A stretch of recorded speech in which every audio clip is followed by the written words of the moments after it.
अपनी अपनी बात, अपनी अपनी समस्या हम सब लोगों के सामने में रखे हैं और ज्ञापन के रूप में भी हम लोगों को सौंपे हैं। निश्चित रूप से जो छत्तीसगढ़ में कांग्रेस पार्टी की सरकार भूपेश बघेल की चल रही है, 2018 के उनके जन घोषणा पत्र में आप लोगों के लिए बड़े बड़े वादे थे और आप लोगों के लिए ही नहीं, छत्तीसगढ़ के हर वर्ग के लिए वादे थे। किसानों के लिए भी, महिलाओं के लिए भी, हमारे पढ़े लिखे बेटा बेटियों के लिए भी, अनियमित कर्मचारियों के लिए, सबके लिए बड़े बड़े वादे थे। लेकिन आज दुख के साथ कहना पड़ता है कि 5 साल इस सरकार को हो गए, दूसरा चुनाव आ गया, लेकिन एक भी वादा ये सरकार पूरा करने में सफल नहीं हुई। उनके जन घोषणा पत्र में 36 वादे लिखित रूप में है, लेकिन 36 में एक भी वादा पूरा कांग्रेस पार्टी की सरकार पूरा नहीं कर पाई। हर मोर्चे में ये सरकार फेल साबित हुई, हर वर्ग ठगा गया। 2018 के चुनाव में बहुत बड़ा जनादेश कांग्रेस पार्टी को मिला था। छत्तीसगढ़ की 2.5 करोड़ जनता बहुत बड़ा विश्वास कांग्रेस पार्टी के प्रति किया था, लेकिन इस कांग्रेस पार्टी की सरकार ने 2.5 करोड़ जनता के साथ विश्वासघात करने का, वादा खिलाफी करने का काम किया है। और एक कहावत भी चरितार्थ हो गया है छत्तीसगढ़ में, छत्तीसगढ़ का ऐसा कोई सगा नहीं जिसको भूपेश बघेल सगा नहीं।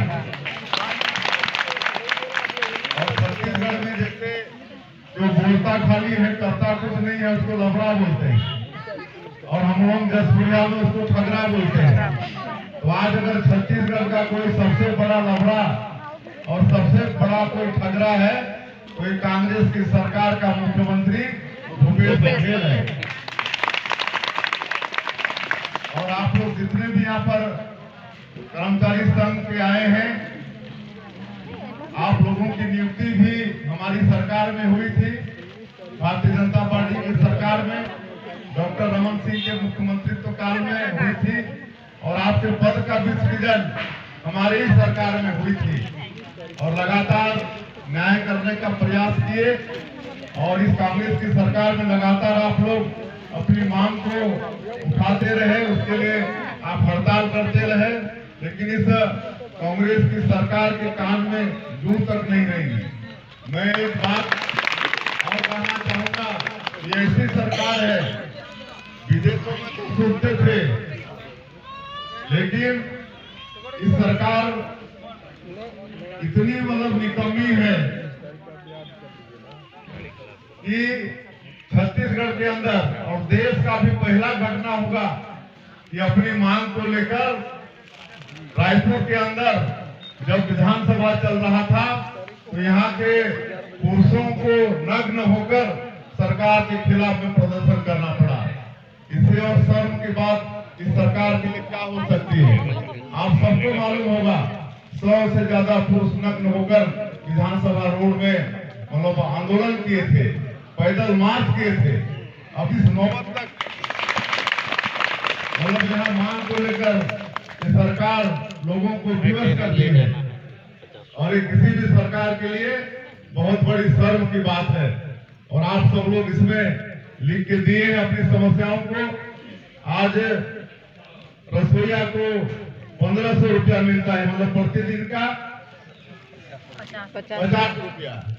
आज एक मजदूर का भी मतलब मजदूरी 200 से ऊपर है, 200 से ऊपर है। एक रोजगार गारंटी का जो मजदूर है उसका भी प्रतिदिन की मजदूरी 200 रुपया से ऊपर है, मतलब महीना का 6000 से ऊपर हो गया। लेकिन आप लोगों को 50 रुपया मिल रहा है, और रसोईया है 2 घंटा तो लगते ही होंगे, लेकिन उसके बाद आपका पूरा दिन खराब हो गया ना, आगे भी खराब हो गया, बाद में भी खराब हो गया। तो आपको हक बनता है कि पूरे दिन की कम से कम मजदूरी आपको मिले। उसी तरह से सफाई कर्मचारी, इनको 2500 रुपया या 3000 रुपया प्रति महीना है। तो ये भी मतलब 100 रुपया होता है, 2 दिन का 100 रुपया होता है। तो ये सब बिल्कुल आप लोगों की समस्या जायज है, हम लोग बिल्कुल आप लोगों के साथ में सहमत हैं। और अभी हमारी पार्टी का जो घोषणा पत्र समिति थी, पूरे प्रदेश में हर वर्ग से मिलकर उनकी समस्या से अवगत होकर घोषणा पत्र जारी किए हैं, जिसमें सभी वर्गों का ख्याल किया गया है। धान का कीमत 3100 रुपया प्रति क्विंटल, 1 एकड़ में 21 क्विंटल, और हमारी विवाहित माताओं के नाम से प्रति महीना 1000 रुपया महतारी बंधन योजना में। ये सब तमाम चीजें हैं, लेकिन तमाम चीजें हैं और आप लोगों के लिए भी 50% की बढ़ोतरी की गई है। इतना तो है हम लोगों के घोषणा पत्र में, और आप लोग 100% की मांग कर रहे हैं। तो निश्चित रूप से आप सब लोग आज जिला भर से यहाँ पर आए हैं, एक एक गांव से आए हैं। आप सब लोगों से निवेदन है कि हमारे जिला के तीनों विधानसभा सीट, कुनकुरी, पत्थलगांव और जसपुर, कुनकुरी से मैं स्वयं हूँ प्रत्याशी, पत्थलगांव से सांसद महोदया है श्रीमती गोमती साहब, और जसपुर से श्रीमती रायमणी भगत हैं।